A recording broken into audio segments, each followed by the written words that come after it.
उत्तर Bengal medical college एवं अस्पताल में लंबे समय से ट्रॉली और व्हीलचेयर की समस्या बनी हुई है।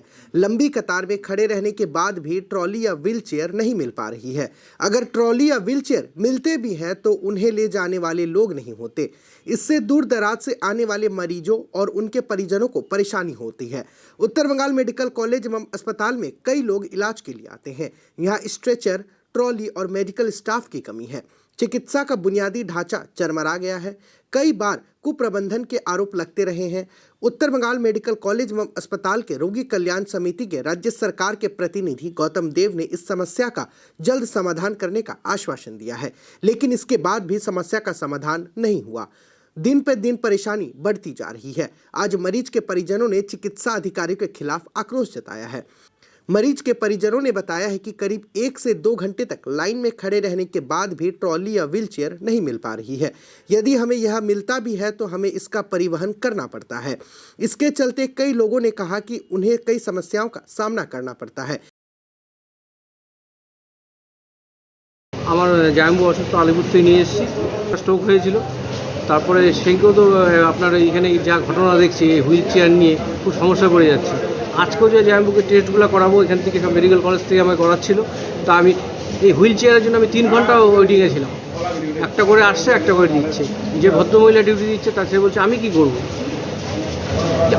তখন আমি বললাম অপর্যাপ্ত একটু দায়ী মনে হচ্ছে, এই জন্য আমার এতক্ষণ করে সময় নষ্ট হচ্ছে। তবে ট্রলিগুলোও তাই হচ্ছে, একই সিস্টেমে চলছে। এটা তো আমাদের কিছু বলার নেই, ভাঙা আছে। আমি যে আমার জাইমুকে যে ট্রলিতে উঠেছি সেই ট্রলিটা আপনারা দেখুন, অবস্থা দেখুন, একটা ছবি দিন, তাহলে বলতে পারবেন এই অবস্থা নেই।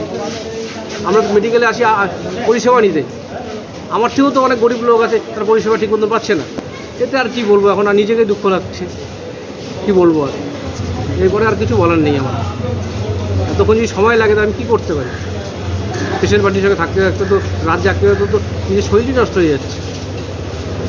কি মনে হচ্ছে? মেডিকেলে এসে যা দেখলাম, এমনি সাধারণত হসপিটালগুলোতে যে পরিষেবা দেখি ভালো পরিষেবা, মেডিকেলে এসে দেখলাম এগুলো ঘটনা। 3 ঘন্টার পরে হুইল চেয়ার পাবো, ট্রলি পাবো।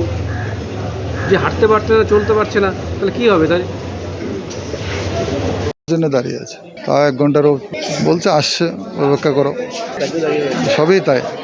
স্টেজের জন্য দাঁড়াই আছি, এই তো 1.5 ঘন্টা 2 ঘন্টা থেকে এর জন্য দাঁড়ায় আছি। 1 ঘন্টার উপরে হয়ে গেছে, বুঝলে। আসবে, তারপরে আধার কার্ড জমা দিতে হবে, তারপরে এগুলো। আমার নাম মানিক সরকার, বাড়ি ফালাকাটা। ওখান থেকে পেতে অনেক টাইম লাগছে। আমি অনেকক্ষণ মানে 3 ঘন্টার মতো দাঁড়িয়েছিলাম। কেউ নেই, আমরা নিজেই মানে লাইন দাঁড়িয়ে অনেকক্ষণ, তারপরে ট্রলি পেলাম। যে 1 ঘন্টার উপরে হয়েছে আমি ট্রলিটা নিয়ে। অসুবিধা তো হচ্ছেই, আর সেরকম চেনাশোনা নেই তো আরও বেশি অসুবিধা। ওয়ার্ড সব বের করতে কষ্ট, এটাই। दूसरी ओर उत्तर बंगाल मेडिकल कॉलेज एवं अस्पताल के अधीक्षक संजय मलिक ने कहा है कि बड़ी संख्या में मरीज आउटडोर में डॉक्टरों को दिखाने आते हैं। उनकी जरूरत की तुलना में पर्याप्त ट्रॉली या व्हीलचेयर नहीं है। उन्होंने कहा है कि विभिन्न वार्डों में ग्रुप डी कर्मियों की संख्या कम है। मरीजों की संख्या अधिक होने के कारण मरीज और परिजनों को ट्रॉली खींचनी पड़ती है। আমাদের এখানে যে পরিমাণ হুইলচেয়ার এবং ট্রলি আছে, সেই যে পরিমাণটা আর আমাদের যে ওপিডি পেশেন্ট হয় তার মধ্যে একটা বৈষম্য রয়েছে। আমাদের এখানে পার ডে ওপিডি পেশেন্ট হয় 3000 থেকে 4000। তার যদি 10%ও পেশেন্ট যাদের হুইলচেয়ার বা ট্রলি লাগে তাদের সংখ্যাটা পড়ে যায় 300 থেকে 400। তো সেই ক্ষেত্রে সেই 400 ট্রলি তো রাখা সম্ভব না একটা জায়গায়। এবং তারপরে বুঝতে হবে, যখন একটা পেশেন্ট আসে যার ট্রলি দরকার, সে প্রথমে ট্রলিটা কালেকশন করে। ট্রলি কালেকশন থেকে সেখান থেকে সে যায় ওপিডিতে। সেখানে ওপিডিতে তার যখন টার্ন আসে, সে ডাক্তারকে, অর্থোপেডিক্স বা সার্জনকে দেখায়। সেখানে একটা 1 থেকে 1.5 ঘন্টা সময় লাগে। সেখান থেকে এবার ডাক্তার অ্যাডভাইস করে যে আপনি একটা এক্সরে করে আনুন, বা এমআরআই করুন, বা সিটি স্ক্যান করুন। তখন সে কিন্তু সেই ট্রলিটা নিয়েই তাকে যেতে হয় সেই এমআরআই বা সিটি স্ক্যান বা এক্সরে করবার জন্য। এবং সেখানেও তাকে ঘণ্টাখানেক অপেক্ষা করতে হয়, কারণ এই বিশাল লাইনের জন্য। তো এর পক্ষে যে একবার ট্রলিটা নেয়, সে কিন্তু সারাক্ষণই till the end of the OPD hour সেই ট্রলিটা তার কাছেই থাকে। এর জন্য এইভাবে এই এত পরিমাণ ট্রলি দিয়ে এতজন পেশেন্টকে পরিষেবাটা এরকমভাবে দেওয়া যায় না।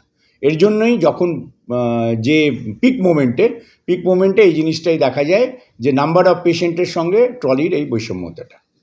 ট্রলির জন্য ট্রলির ক্যারিংয়ের কোনো পার্সেন্ট নেই, আমাদের গ্রুপ ডি আছে এবং প্রতিটা ওয়ার্ডে একজন থেকে দুজন গ্রুপ ডি দেওয়া থাকে।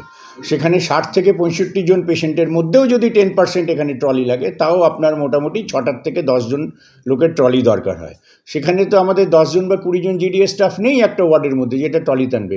সেখানে অনেক জায়গাতেই তাদের পেশেন্ট পার্টিদের নিয়ে যেতে হয়, যেখানে যে প্রথম যে পায় সে হয়তো লোকটি পায়, তারপরে তো আর সে লোক পাবে না, কারণ সেখানে তো জিডিএস স্টাফ তো 2 জন।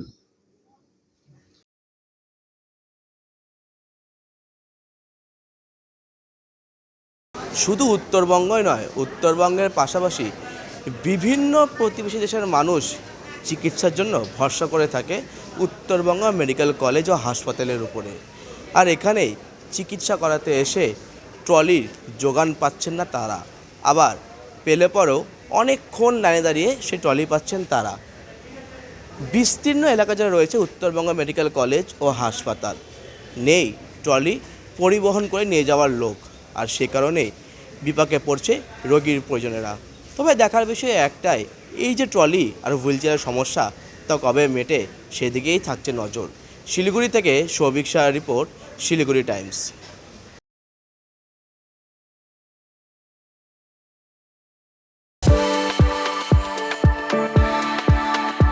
We are the dreamers, the achievers, and the leaders.